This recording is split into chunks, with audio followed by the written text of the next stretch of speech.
சென்ற பதிவில் அபிமன்யுவும் வத்சலாவும் எப்படி பிரிந்தார்கள் என பார்த்தோம். சகுனியின் திட்டத்தின்படி துரியனின் மகன் லட்சுமணனுக்கும் பலராமரின் மகள் வத்சலாவிற்கும் திருமண ஏற்பாடு நடைபெற்று கொண்டிருந்தது.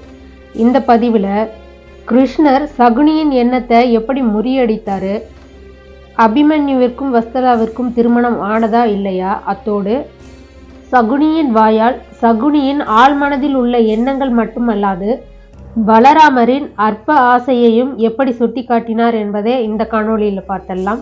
வணக்கம் and welcome to top 10 stories. நான் உங்கள் யமுனாகிரி. சுபத்திரை மற்றும் அபிமன்யு இவர்களை அழைத்து வந்த ரதசாரதி அளித்த தகவலின்படி கிருஷ்ணரை காண துவாரகை நோக்கி புறப்படுறாரு கடோத்கஜன். கடோத்கஜன் ஒரு மாயாவி. வழியில் எதிர்ப்படும் எவர் கண்களுக்கும் தெரியாமல் தன் உருவத்தை மறைத்தபடி முற்றத்தை சென்றடைகிறார் கடோத்கஜன். அப்போது அந்த முற்றத்தில் அமர்ந்திருந்த முனிவர் ஒருவர் கடோத்கஜனை பார்த்தபடியே யாரையோ புகழ்ந்து பாடிக்கொண்டிருக்கிறார். அந்நியான வத்சலா தேவியை காண வேண்டும், அதற்கு முன்பாக ஸ்ரீகிருஷ்ணரை காண வேண்டும், இவர்களின் இருப்பிடம் தெரியவில்லையே, யாரிடம் கேட்பது என சிந்தித்து கொண்டிருந்த கடோத்கஜனுக்கு தன்னை அந்த முனிவர் உற்று கவனித்து கொண்டிருப்பதை தெரிந்து முனிவரிடத்தில் வருகிறார். அந்த வயதான முனிவரிடத்தில் கடோத்கஜன், இந்தாரும் முனிவரே, இங்கு கிருஷ்ண பரமாத்மாவின் இருப்பிடம் எங்கு உள்ளது என தெரியுமா அப்படின்னு கேட்கிறார்.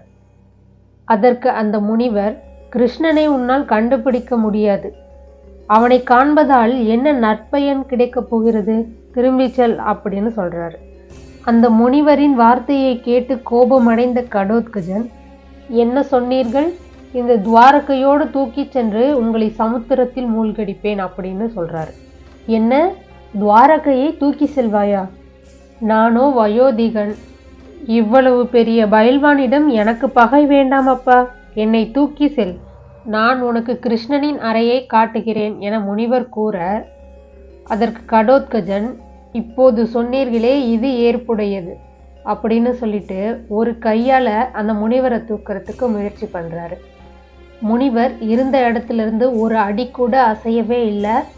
1000 யானைகளின் பலம் கொண்ட என்னால் இந்த முனிவரை தூக்க முடியவில்லையே என மனதுக்குள் நினைத்து கொண்ட கடோத்கஜன் 2 கையையும் பயன்படுத்தி தூக்க முயற்சிக்கிறாரு. இப்போதும் முனிவரை ஒரு அடி கூட அசைக்க முடியவில்லை.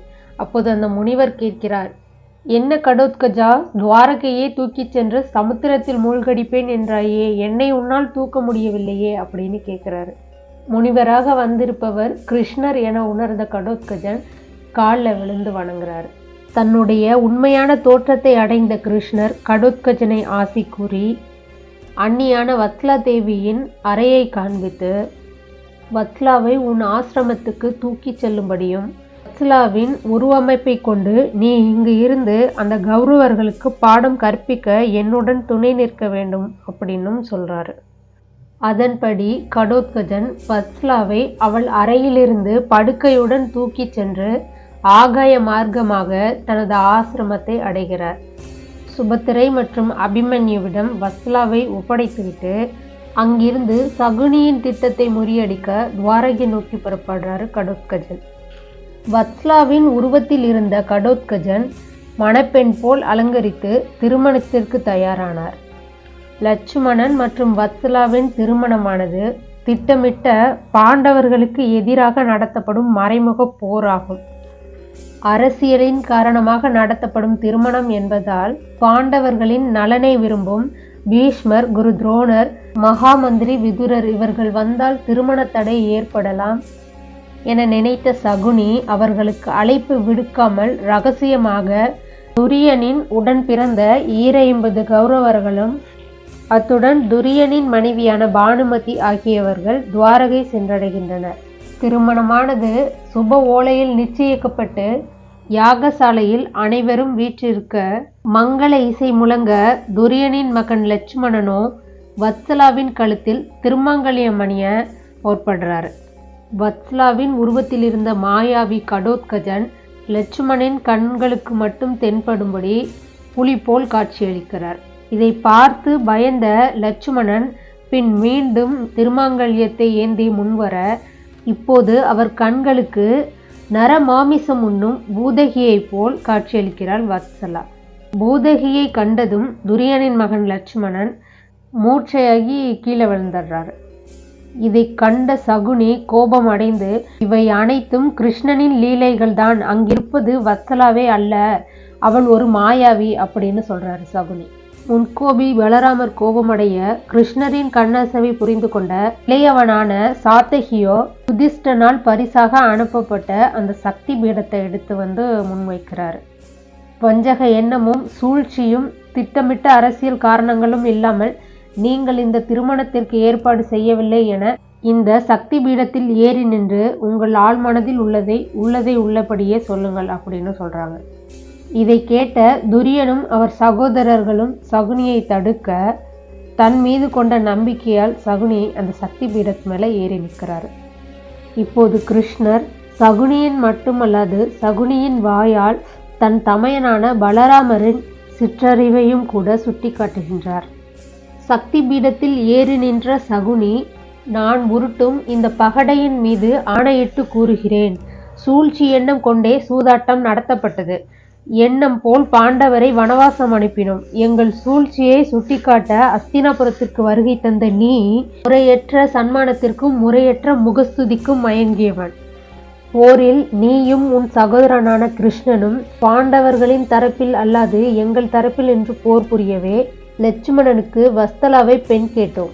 உனது தகுதிக்கு மீறி எங்களுடன் திருமண பந்தம் கொள்ள முன்வந்தாய்.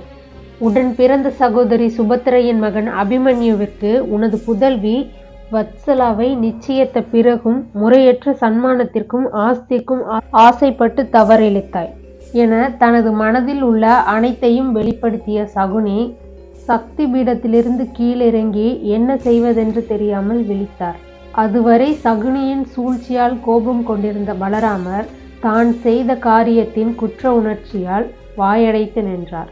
அதுவரை பெண் வேடத்தில் இருந்த கடோத்கஜன் தனது உண்மை தோற்றத்தை அடைந்து துரியனிடம் வீரத்தை முன்வைத்து போரிட்டு வென்று காட்டுங்கள் அப்படின்னு சவால் விட்டு அங்கிருந்து கௌரவர்களே அடித்து விரட்டி விடுகிறார்.